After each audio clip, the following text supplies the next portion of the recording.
Yesterday we learned a lot of things about momentum and entropy. We learned that both quantities could be imagined as a substance. We say they are substance-like. We don't say that they are substance. We say they are substance-like. And we learned about a lot of rules about entropy. For example, the rule that entropy flows by itself from places of higher temperature to lower temperature. Now, today we have a new situation. Let's think about a hot day. For example, a hot day is today, and we like to drink a cool drink. For example, I like to drink this water, but this water was all over the night here in this room, and therefore the temperature of the water is the same as the temperature of the whole room inside here, and it's hot, maybe about 30 degrees. It's the same situation I have when I talk to my pupils in the lessons, and I ask them what have I to do to have a better drink, a cold drink. But I have hot water, nearly hot water, I like to have it cold. And I ask my students, what would you do to get a cold drink? And what do you think they will answer? Put it in the refrigerator. Yes, of course. That's the first answer, and it's quite right. If we put our bottled water inside the refrigerator, we can see that the temperature decreases.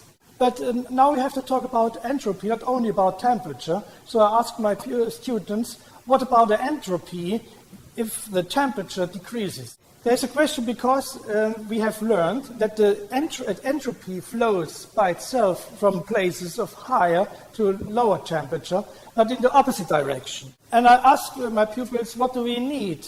What is the function of a refrigerator? If I ask the function of how it works with entropy, and the answer is, a refrigerator is an entropy pump. We have the same situation if I have a tire, and maybe inside of a tire, the air is at the pressure of about 2 bar. Outside, we have the pressure of the air, it's about 1 bar.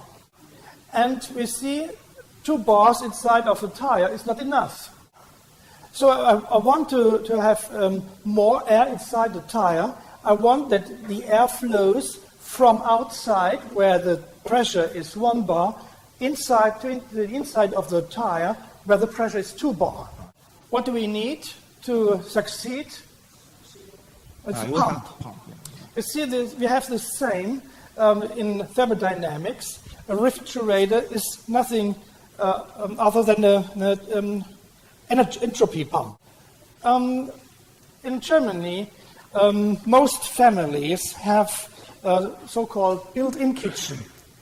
Built-in kitchen, that means the refrigerator is built inside the kitchen. You cannot see the background of a refrigerator, can't see anything. Fortunately, I have at my school an old refrigerator, and I show this old refrigerator to my students. And I show them where the heat pump is. It's at the background or the bottom of the refrigerator is here. And we have here coils. And while the refrigerator is working, I let them put their hands on this coil to feel that the temperature is high. And we see this is the outlet of our device. It's the place where the entropy is coming out of the device, the refrigerator. By the way, at this point, we don't discuss the entropy pump in every little detail. We are only interested in the function of this device. We have here our refrigerator that is nothing, that is a black box for our students here.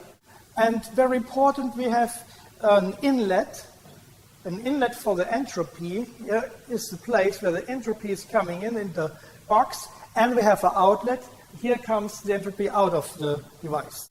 And it pumps entropy from this side to this side. It means At this side, the temperature is lower, and here the temperature is higher. It's the same with our pump we have discussed a few minutes ago.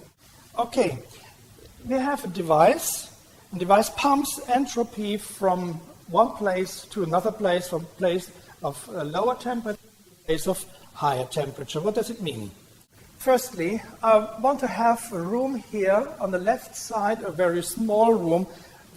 If our heat pump is a refrigerator, it is the box. Inside we have our meals and drinks. Instead of a refrigerator, we could use our air condition. And this side is here, this room here at our school. And this room is very small. This side is very big. What happens? Because entropy flows out of this smaller room, the temperature of this room must decrease. What happens with the entropy? It flows through the device, pumped through the device to the other side, but there we have a great environment. Now here at this side in the environment, do we feel that the entropy is coming on here? Because the environment is so big, we could not recognize that the temperature is increasing. By the way, it's the same discussion we had yesterday afternoon when Professor Hammond told about the momentum. If momentum flows in a very, very big body, like a desk, like a school building, and even the Earth, and you cannot recognize that the velocity is increasing very much. Because here the temperature is decreasing, and here it's nothing else. We say that this machine works as a cooling machine. Now, the same device, and we will do another thing.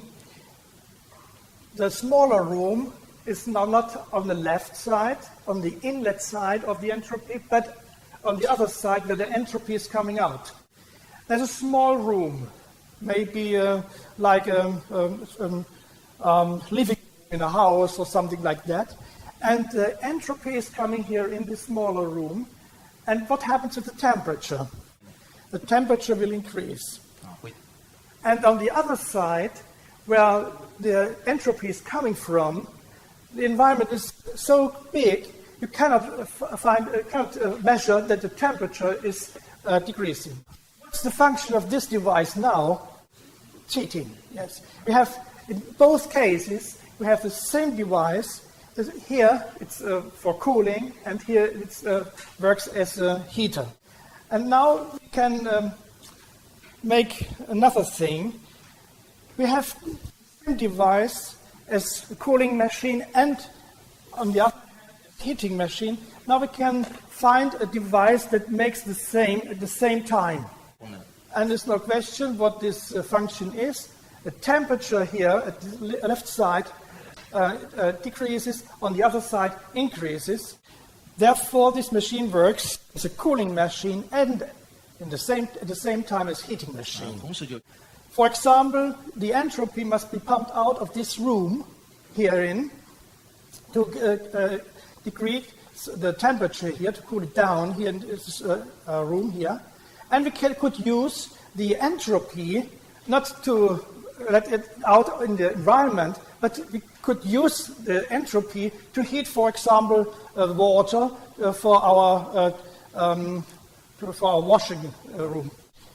You see, there are a lot of devices which work as heating pumps, refrigerator, and, for example, air conditioning machines, or something else which could be very small and little. Maybe you know that it's a so-called Peltier element. You know that? It's a small device, and okay, yes. I will show you a little experiment. I show it to my students, and I brought it with me because it's very little and it's not very heavy. And we can see how this machine works. And I invite you to come out to feel what happens if I let this machine work. Feel it. What do you think about the temperatures at both sides? 你觉得这两面的温度怎么样呢？这两面的温度谁高谁低？差不多，almost the same. Well, that's right. And now I start the machine. 开机了。Do you feel something? 你感觉怎么样？这边很热，这边凉的，这边热。One side get hotter and the other side. Yes, I think. Yes, of course. Yes, it's hot. Oh, sorry, now switch it off. Now I switch it on again. 这边很凉， Yeah. 这边热。 Who wants to feel? I invite you. We have the time to. 还有谁喜欢谁可以上来感觉一 It's 下？ very impressive for my pupils as well. But you have to take it in the hands to feel both sides. 哇，这里很凉的， You feel it? 这里好烫啊！ Hot and cold. 不好的，这是酷的。 And this machine pumps entropy from this side to the side. No, it's not only a power supply. Now you've seen this little device works as a heat pump. In the moment, it's not interesting for us how this device works. The only thing we want to know is that what we want to learn is that this device works as a heat machine. That means it pumps entropy from one side to the other. We have a very important rule. The rule is a heat pump transports entropy from a place of lower to a place of higher temperature. And therefore, we can use this device for heating and cooling. Short break. I would invite you to ask any question. There's no wrong question. If you have questions, please ask. Just now he asked you to interchange the positive and the negative electrodes. And you say it counts. And he asked you now why it counts. You can't change the positive and the negative end. Yes, Just now. the direction of the entropy will switch. That's right. 我们来试一下。可以换。 But I say it again, we are not interested in the function of this device in the detail. But because it's very difficult to explain, and you can explain that in later years when the students are older, maybe. Okay, who put the question? Was you? Who put this question now? Okay, come on. Now, the temperature, I think, on both sides is the same. Okay? It's the same temperature both sides in a moment. Yes. Now I switch it on. Okay. You can feel it where it's hotter and where it's cooler. Colder. Now put this in your hand, and we change. 好，现在我们来互换两个电器的正负。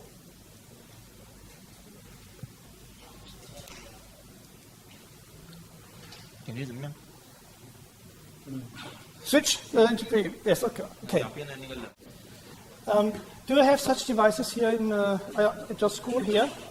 No. I think we don't. You still have one more question. What's the mechanism? How can we construct? Or where can we buy this kind of Yes, device? I will tell you something. 我来讲一下。 Maybe tomorrow, or maybe the day after tomorrow, I have this device once again. But after that, I will give this as present to this school. Which teachers are from this school? Which teacher at this school? 哪个老师？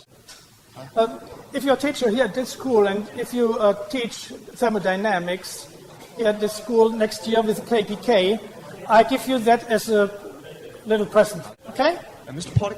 Yes. One more question. Yes. Yeah. Peltier element. This what I've told you now takes about a lesson at school, maybe 1 hour, maybe 2 hours. And with these rules, we can go very straightforward.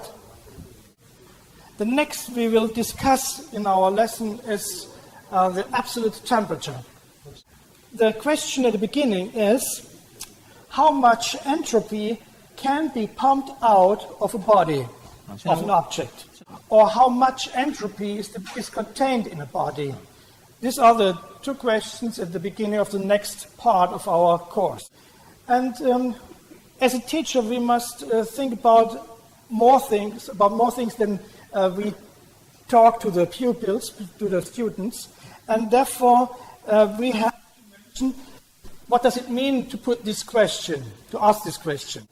Because the question could be different answers if, for example, entropy is a quantity which have only positive values, or on the other side, if the answer would be different if the entropy could have negative amounts. What does it mean if we find out that the entropy has only positive values? We can pump out entropy of a body with our devices. We'll see it later. And if we reach the point where no entropy is inside the body anymore, we cannot pump anymore. If the entropy could have negative values, we can reach the point where the object or body doesn't contain any entropy, and we can pump, and the entropy would flow outside again. Momentum, for example, is a physical quantity which could have negative values. You can pump out momentum out of a body till it rests, and you can pump more and more, so the momentum gets negative. Now, what's the matter with the entropy? Now, once again, now I go to the lesson with my students. How much entropy can be pumped out of an object? How much entropy does it contain? And I start with a little story. I tell my students a story because you will see there would be experiments I cannot do in the lessons because they are too much expensive. I show my students a brick, for example, not this case, a brick, for example, and they all knew, because the temperature of this brick is, for example, 30 degrees. We know there's a lot of entropy inside, and the first question is how to pump out the entropy of this brick, this object. And naturally, the students will say, put it in a refrigerator. Now, when the temperature at the beginning is here, about 20 or 4 degrees, and I put it in a refrigerator, the temperature sinks, but not a lot. We pump out entropy, but the temperature ends maybe at 4 degrees. My pupils, what can we do to pump out more entropy out of our brick? And what do you think the answer is? Put it into something which is even colder than a refrigerator. Okay, a heavier pump could pump more entropy out. That means a machine in which you can reach lower temperature. It's a machine, it's bigger normally, and it's stronger. And such a device, for example, is a freezer. And you are right, the temperature decreases maybe down to minus 20 degrees Celsius. Okay. The question is there now remains some more entropy inside the brick? Could we cool it down more? And now here begins the story. I have to tell the pupils the story. I can show, because there exists stronger machines, freezer machines, like this device, and you can cool down more. You can you can pump more entropy out of our brick, so that it goes down we pump and pump and pump. It's very expensive, and maybe it can rise to a temperature about minus 200 grad Celsius. And maybe you can spend more money and more effort to cool it down more, to pump more entropy out. And the best machines are machines you can you can get temperatures nearly about 15.15.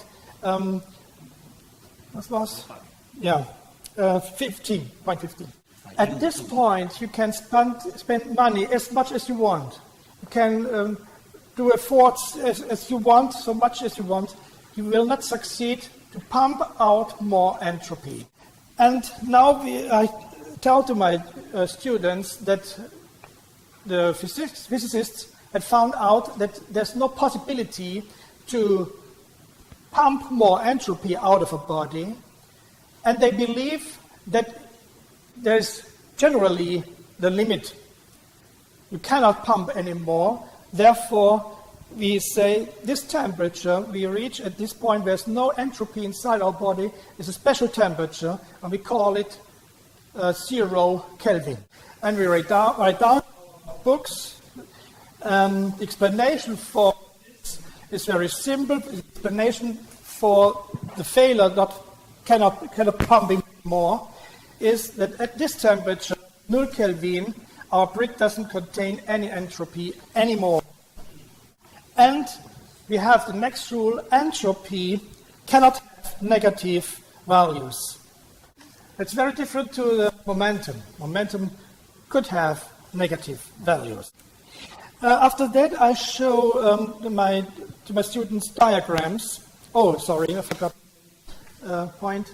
This is next. We write down a very important thing in our textbook of the students. The lowest temperature that an object can have is minus 273.15 Celsius. The object contains no entropy at this temperature in Celsius or temperature 0 Kelvin as absolute temperature. The next I show diagrams to my students. For example, this diagram. You see on the X here, on the right X, there's the entropy, and here you see the temperature. And this diagram shows how the temperature of 100 grams of copper depends on the amount of entropy which is inside this 100 gram copper. So you can read, if you put inside of the copper 40 Carnot, that means the temperature must be a little bit more than 200 Kelvin. By the way, in our school in Germany, it's very important that the pupils and the students learn how to read diagrams. And therefore, it's very important to talk about such diagrams in our lessons. And now I will show you a question which was asked by the education authority in Germany to all of our students at the middle school, we say in China. This problem I will show you now was asked after a few years of teaching physics, and doesn't depend on how the pupils taught physics with KPK or not. And you see that entropy is a very important item at our school lessons for all pupils. The first question is, and it's a very easy question, I think. You have got water at the temperature of 20 degrees. How much entropy does 1 liter water contain? Use the diagram. And this is the original diagram of this test. And the students have to write down here what they have read on this diagram. The next question, the next question is heavier, or stronger. You have got a container. There is water in the container. The temperature of the water is 42 degrees, and it contains 12,300 Carnot, how much water is in the container. You see what the pupils must do. At first question, they have only to read in this diagram. And the second question, they have to read and they have to figure out to calculate to get the answer. For example, the answers could be that entropy, which is contained in our body at a temperature of 20 degrees, is about 3,750 or till 3,850 colors. Sorry. It's not important to find the correct date value. Yeah. And here the same. You haven't here exact one value, but you have an interval wherein this value is. Okay. I would say that we could do some solve some problems. I ask you if do you agree with me in doing this, or don't you like it? Do you ask your students as well? Do you like it or do you like it not? Maybe we can use the time here to solve the problems a little bit. And you see the problems at page 9 in your textbook. Questions 1, 2, and 3. Meanwhile, we can maybe switch our devices here. I have to tell you something, because I used another version to find out the problems for this lecture, and I see there are only 2 problems at this point. Is it page 9? And there are only problems number 1 and 2, not the problem 3, because number 3 you work with this diagram, and this diagram isn't shown yet in this book at this point. You find it later, so this question, this problem is switched off. And the problems 1 and 2 are a little boring for teachers, I think, so it's not very important that you solve the problems now. But the problems you see here is to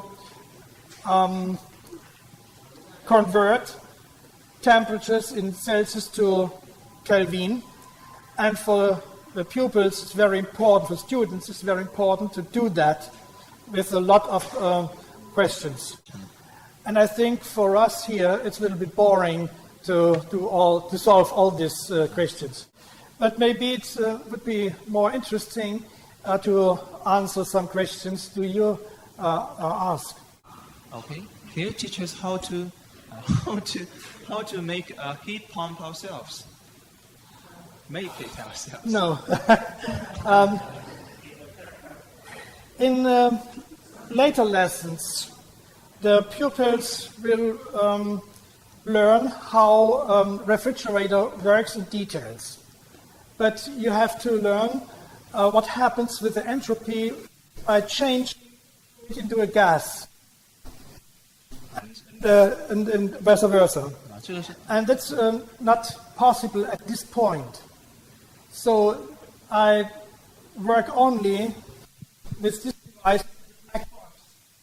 Later they will learn how a refrigerator works in every detail, but they don't build a refrigerator by themselves.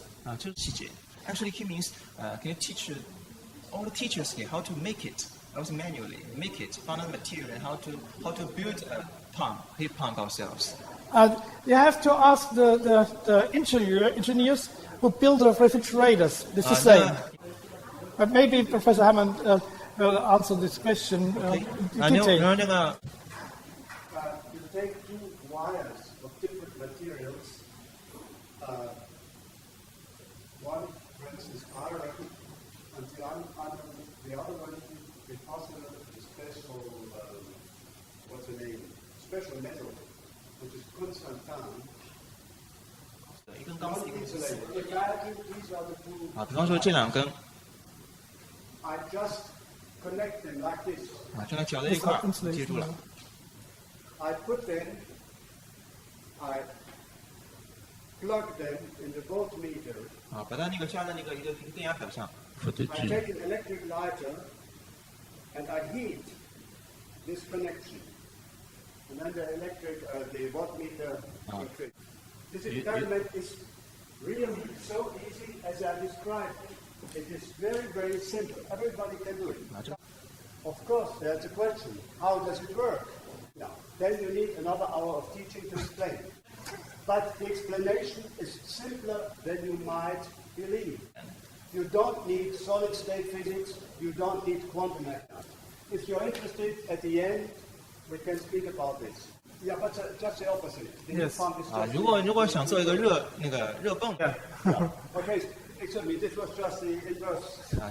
只不过是倒过来，这是热电偶，热电偶它的 You 简 take 单 an 的一个形式。 electric current, you make it run through the two things, and then one will heat and the other will cool. However, this is the same with this. There's nothing in it, only two conductors of different materials. Often one says this is a semiconductor device. 如果 Yeah, this is true. It is a semiconductor. But that doesn't matter. You can do it with a conductor. 做什么 And when you say semiconductor, everybody believes, oh, it's difficult. It's consistent. 或者怎么样？ But it must be a semiconductor. Take two metals, and it must not be compact like this. 看到题 Oh, that's only a detail. 这个thank you. We just feel this kind of small experiments is very interesting. It will Yes. interest our students. Okay.